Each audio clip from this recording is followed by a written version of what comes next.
मुझे अच्छी तरह स्मरण है भैया, आपको मेरे हाथ की बनी खीर बहुत प्रिय लगती थी। आशा है कि आपको इसका स्वाद अभी भी स्मरण होगा। लो भैया, जी भर के खाओ। ऐसी मिठास तो ना गुड़ ने सीखी है ना मधु को पता है। अद्भुत, अद्भुत देवकी, अद्भुत। तेरी इस खीर के लिए तो पूरे विश्व से युद्ध कर सकता है कंस। वहां क्यों खड़ी है? खिला बहन।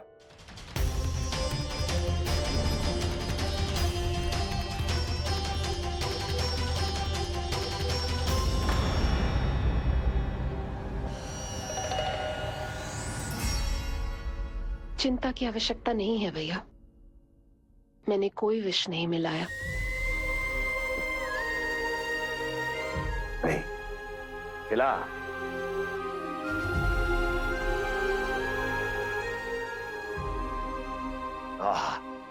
उत्तम, अति उत्तम।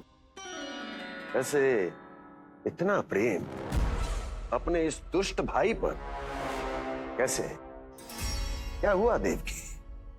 नहीं तू भयभीत तो नहीं हो गई कंस से? या इस असहाय चूहे की दशा देखकर तुझे ये आभास तो नहीं हो गया कि अब कंस से बचना असंभव है? उस विष्णु अवतार का भी और उसके भक्तों का भी। जो असंभव को संभव और संभव को असंभव बना दे, वही तो है नारायण की लीला भैया।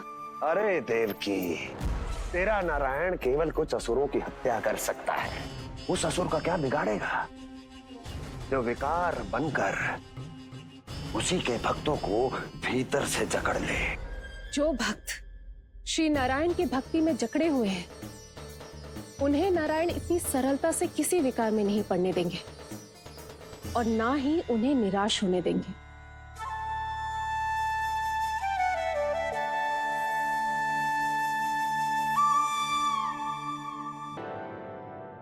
खीर तो केवल माध्यम था भैया। सत्य तो ये है कि मैं केवल आपको इतना बताने आई थी कि श्री नारायण अपने भक्तों को किसी न किसी तरह सही मार्ग अवश्य दिखाते हैं। नारायण उन्हें लोग तो क्या किसी भी जाल में नहीं फंसने देते, कभी नहीं। नारायण उन्हें लोग तो क्या किसी भी जाल में नहीं फंसने देते। ठहरो।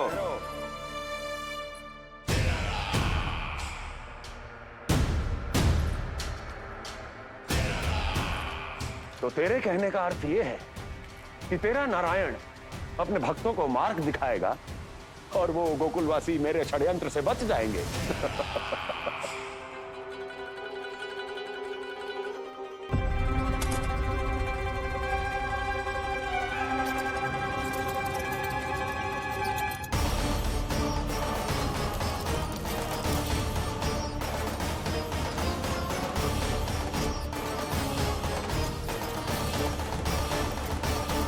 लोभ।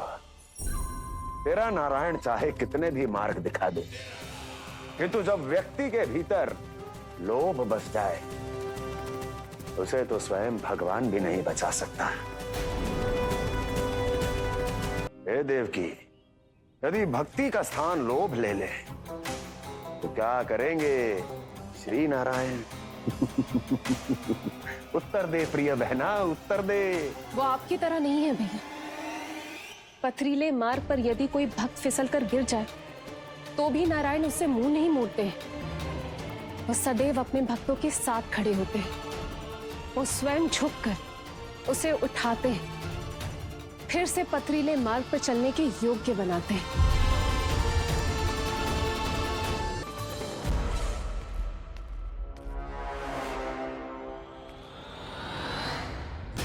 सत्य तो ये है, नारायण उन्हें लोग तो क्या किसी भी जाल में नहीं फंसने देते, किसी भी जाल में नहीं फंसने देते हैं।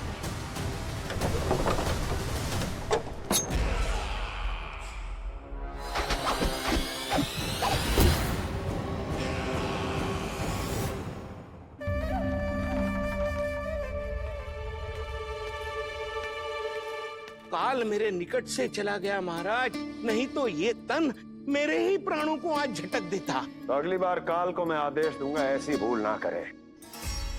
और जो सूचना तुम लेकर आए हो यदि वो अप्रिय लगी, परंतु महाराज मैं तो अत्यंत शुभ समाचार लेकर आया हूँ। गोकुल के सारे ग्वालों और ग्वालिनों ने ये प्रण लिया है कि कल से वो सारा दूध, दही, मक्खन केवल मुझे ही देंगे। अर्थात जिस दिन की मुझे प्रतीक्षा थी वो शुभ दिन कल आएगा।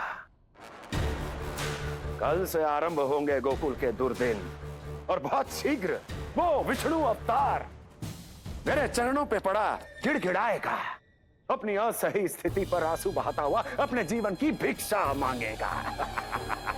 सब झटक लूंगा।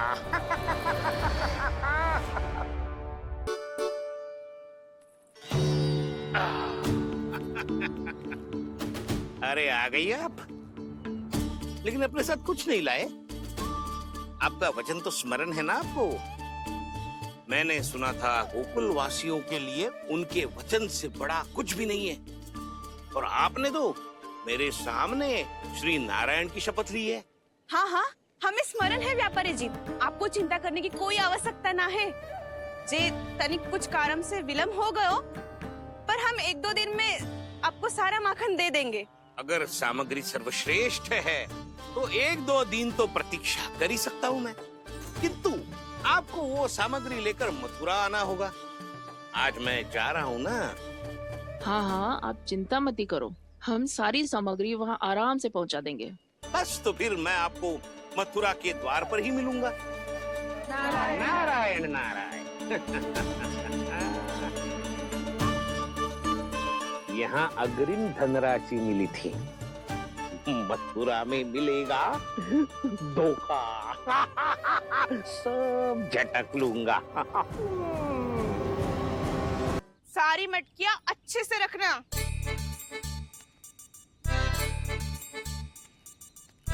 ठीक है। सुनो पतिदेव, ध्यान से लेके जाना। ठीक है। सही से गिनती कर लिए ना? ठीक है। क्या ठीक है? कितने हैं जे बताओ।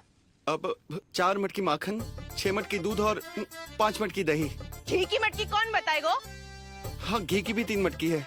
वहाँ जाके भूल मती जाना, सही से गिनती कराना। और हाँ, आते वक्त 2 गुना अग्रिम धनराशि लेके आनी है, समझ में आई? ठीक है। स्मरण रखना, यदि आते वक्त धन ना लेके आए तो घर में प्रवेश न करने दूंगी। ठीक है।